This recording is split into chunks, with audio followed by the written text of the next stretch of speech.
Setelah tewasnya Dajjal di tangan Nabi Isa, muncullah kemudian Ya'juj dan Ma'juj. Kemunculannya seperti gelombang laut menyapu bumi, karena jumlah mereka yang sangat banyak. Mereka bergerak ke seluruh penjuru untuk membuat kerusakan dan membunuh siapapun yang ditemuinya. Begitu ganasnya mereka, sampai-sampai Nabi Isa dan kaum muslimin tidak mampu membendung mereka. Hal ini semakin membuat bangsa Ya'juj dan Ma'juj sombong. Mereka merasa telah berkuasa di muka bumi, maka mereka kemudian berambisi untuk dapat memusnahkan seluruh penduduk langit dengan cara menembakkan ribuan anak panah ke arah langit. Ketika anak panah yang mereka lemparkan ke angkasa kembali dengan lumuran darah, mereka semakin yakin bahwa kini mereka pun telah dapat mengalahkan penduduk langit. Penyakit kesombongan yang dahulu menjangkiti Fir'aun kini menimpa mereka. Mereka meyakini bahwa bangsanya adalah bangsa Tuhan karena telah mengalahkan semua penduduk bumi dan langit. Sebagaimana sabda Rasulullah SAW, mereka melemparkan anak panah mereka ke langit, maka anak panah itu kembali ke bumi dengan berlumuran darah. Maka mereka dengan bangga berkata, kita telah mengalahkan makhluk yang ada di bumi, dan kita pun lebih tinggi, lebih hebat dari makhluk yang di langit. Itulah kekerasan hati dan kesombongan mereka. Hadits riwayat Tirmidzi, Ibnu Majah, dan Al-Hakim. Nabi Isa alaihissalam yang saat itu memimpin kaum muslimin setelah berhasil membunuh Dajjal tak kuasa menghadapi kedahsyatan dan kebengisan kaum Ya'juj dan Ma'juj hingga terkepung di sebuah lembah. Maka ketika kekuatan di bumi sudah nyaris musnah, harapan manusia tinggal satu, yaitu kepada kemahakuasaan Allah. Berkat zikir dan doa Nabi Isa dan kaum muslimin, akhirnya bangsa Ya'juj dan Ma'juj itu mati bergelimpangan, memenuhi permukaan bumi. Rasul SAW bersabda, segeralah kamu berbuat kebaikan sebelum terjadinya berbagai fitnah bagaikan malam yang gelap, yang pada saat itu seseorang yang beriman pada pagi hari akan dapat menjadi kafir pada sore harinya, dan orang yang beriman pada sore hari dapat menjadi kafir pada pagi harinya. Selain itu, ia juga menjual agamanya dengan harta benda dunia. Hadits riwayat Muslim. Siapakah kaum Ya'juj dan Ma'juj yang akan muncul di akhir zaman menjelang kiamat ditegakkan Allah Subhanahu wa Ta'ala? Lalu di manakah mereka saat ini dan apa yang kini mereka lakukan?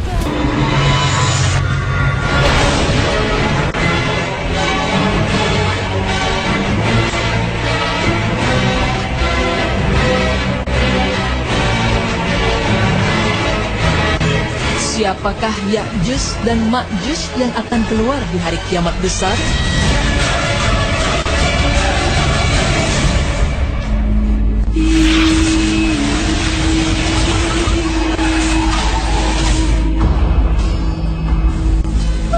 Pemirsa, sebelumnya pernah dijelaskan dalam berita Islami masa kini mengenai kiamat besar. Dan salah satu tandanya itu adalah keluarnya Ya'juj dan Ma'juj. Mereka adalah sekelompok makhluk dalam jumlah yang besar, dan mereka tidak tunduk kepada siapapun. Keluarnya mereka telah diterangkan di dalam Al-Quran. Allah Ta'ala berfirman, hingga apabila dibukakan tembok Ya'juj dan Ma'juj, dan mereka turun dengan cepat dari seluruh tempat yang tinggi, telah dekatlah kedatangan janji yang benar atau hari berbangkit. Maka tiba-tiba terbelalaklah mata orang-orang yang kafir. Mereka berkata, aduhai, celakalah kami. Sesungguhnya kami adalah dalam kelalaian tentang ini. Bahkan kami adalah orang-orang yang zalim. Surat Al-Anbiya ayat 96-97. Nah pemirsa, belum banyak yang tahu seperti apa rupa dan bentuk dari Ya'juj dan Ma'juj. Ada yang mengatakan bahwa mereka adalah anak-anak Yafits, keturunan dari Nabi Nuh alaihissalam. Bahkan ada pula yang mengatakan bahwa mereka bukanlah keturunan dari manusia. Manakah yang benar? Dan seperti apa sifat dari Ya'juj dan Ma'juj? Berikut penjelasannya.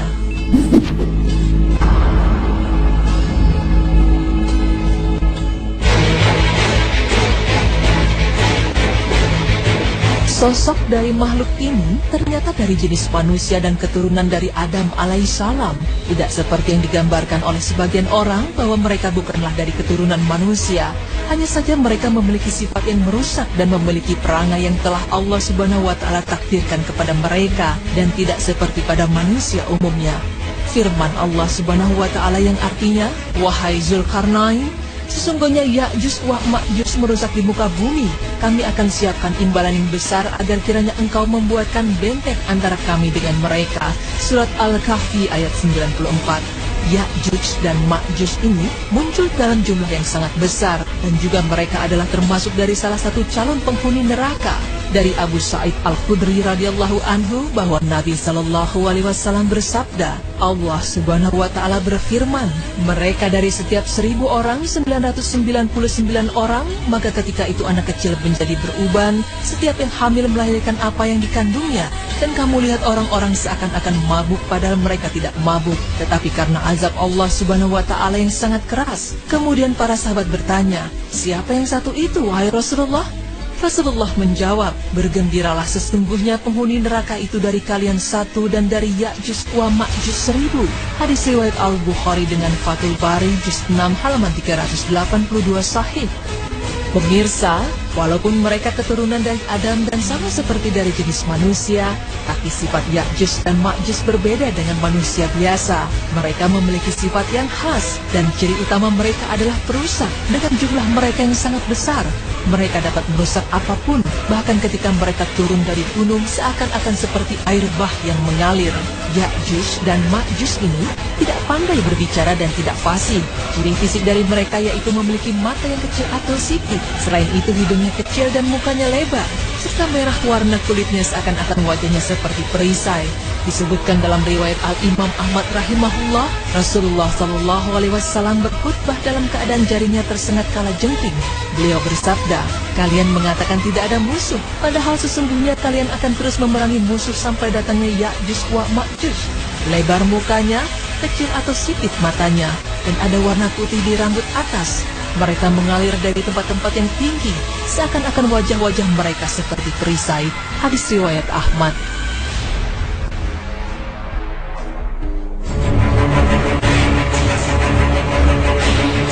Selain memiliki sifat yang perusak, Ya'juj dan Ma'juj juga memiliki sifat yang sombong.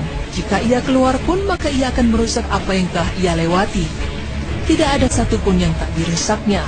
Ketika itu Ya'juj dan Ma'juj melewati danau, dan ia pun langsung meminumnya hingga habis airnya. Lalu jika ia melihat manusia, maka ia juga akan langsung membunuhnya. Karena Ya'juj dan Ma'juj merasa senang jika ia berhasil membantai seluruh penduduk bumi. Bahkan mereka juga menantang penduduk di langit seperti hadis berikut. Kemudian mereka berjalan dan berakhir di Gunung Humar, yaitu salah satu gunung di Baitul Maqdis. Kemudian mereka berkata, kita telah membantai penduduk bumi, mari kita membantai penduduk langit. Maka mereka melemparkan panah-panah dan tombak-tombak mereka ke langit.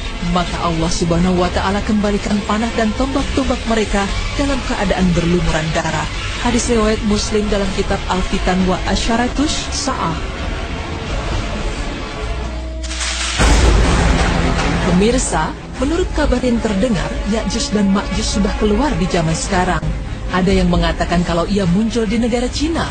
Wallahu a'lam bishawab. Ya'juj dan Ma'juj itu memang ada dan beranak pinak. Bahkan tidak ada satupun dari mereka yang meninggal, dan jika ada yang meninggal maka akan lahir 1000 orang lebih. Astaghfirullahalazim. Namun alhamdulillah, Allah Subhanahu wa taala telah bentengi mereka dari kita, yaitu dengan munculnya Zulkarnain. Zulkarnain ini memiliki kemampuan untuk membuat benteng yang terbuat dari besi dan tembaga. Allah Subhanahu wa taala berfirman yang artinya, hai Zulkarnain, sesungguhnya Ya'juj dan Ma'juj itu orang-orang yang membuat kerusakan di muka bumi. Maka dapatkah kami memberi? Maka tolonglah aku dengan kekuatan atau manusia dan alat-alat, agar aku membuatkan dinding antara kamu dan mereka. Berilah aku potongan-potongan besi, hingga apabila besi itu telah sama rata dengan kedua puncak gunung itu, berkatalah Zulkarnain, tiuplah api itu. Hingga apabila besi itu sudah menjadi merah seperti api, dia pun berkata, berilah aku tembaga yang mendidih agar kutuangkan ke atas besi panas itu. Maka mereka tidak bisa mendakinya dan mereka tidak bisa pula melubanginya. Zulkarnain berkata, ini dinding adalah rahmat dari Robku. Maka apabila sudah datang janji Robku, dia akan menjadikannya hancur luluh. Dan janji Robku itu adalah benar. Surat Al-Kahfi ayat 92-98. Dari firman Allah tersebut, Zulkarnain diberikan kuasa untuk membuatkan sebuah dinding yang terbuat dari potongan-potongan besi yang telah dipanaskan dan juga dari tembaga yang mendidih. Dan jika sudah tiba waktunya, maka Allah Subhanahu wa taala akan dengan usia. Walaupun kita belum tahu secara pasti di mana mereka berada, tapi kita wajib meyakini bahwa mereka itu ada. karena Allah Subhanahu wa taala telah mengabarkan hal tersebut di dalam Al-Qur'an. Subhanallah.